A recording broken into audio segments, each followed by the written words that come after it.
Ayağa kaldırsın. Ahmet Ağat sonra. Ayrılmayın. Karneyi aldıktan sonra ayrılmayın.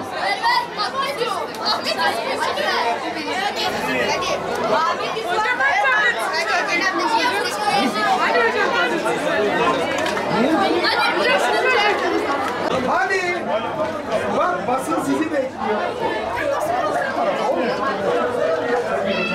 Babaları benim öğrencim. Onlarla bir sabah akşam sahip çıkarız. Sahip çıkmaya da devam edeceğiz.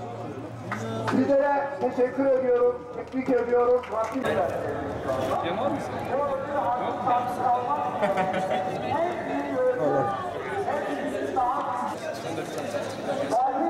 Takdiri böyle döndürür.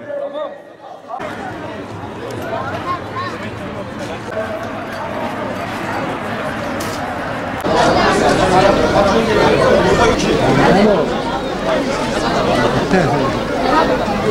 Ona selam söyle. Her yarışmasında Hazreti Peygamber Aleyhisselatü Vesselam'ı çok öğrenciler burada da benim babası öğrencilerim olan mesela şimdi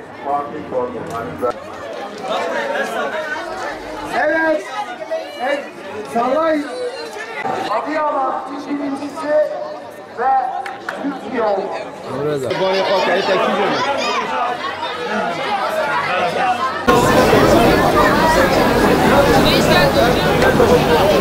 Ben öncelikle karne günümüzün 2021-2022 eğitim öğretim yılının son günü, hasat dönemi, karne günü, bunun hayırlara vesile olmasını diliyorum.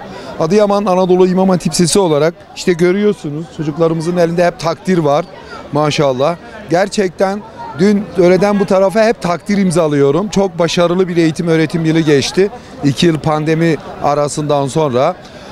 Ona rağmen çocuklar iyi motive oldular. Tebrik ediyorum gençlerimizi, öğrencilerimizi. Yaz tatilinde de onlara 2 tane önemli tavsiyede sizin aracınızla da bulunmak isterim. Bunun birincisi Adıyaman Anadolu İmam Hatip Lisesi olarak çok zengin bir kütüphaneye sahibiz. Her türlü kitabımız var. Çocuklarımız yaz tatilinde de bu kitap okuma alışkanlığını kaybetmeden, kitap okumaya ara vermeden sürekli olarak gelerek bizden kitap alabilirler. Biz yazında kütüphanemizde ve bütün imkanlarımızda çocuklarımızın emrindeyiz.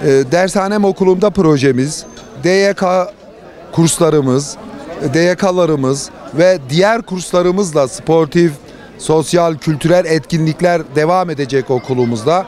Öğrencilerimizin, velilerimizin okulla diyaloglarını kesmeden bu kamplara, bu kurslara mutlaka katılmaları gerekiyor.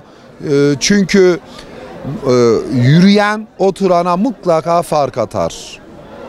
Yorulmadan, bıkmadan, usanmadan yürümemiz gerekiyor, okumamız gerekiyor, anlamamız gerekiyor.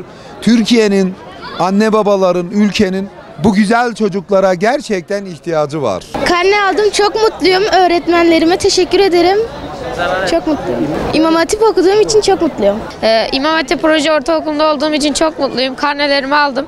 Öğretmenlerime ve okul müdürümüz Gaffar İzci'ye çok teşekkür ediyorum. İmam Hatipli olduğum için çok mutluyum. Burada her ders çok güzel. Öğretmenler mucizeli derece çok iyi.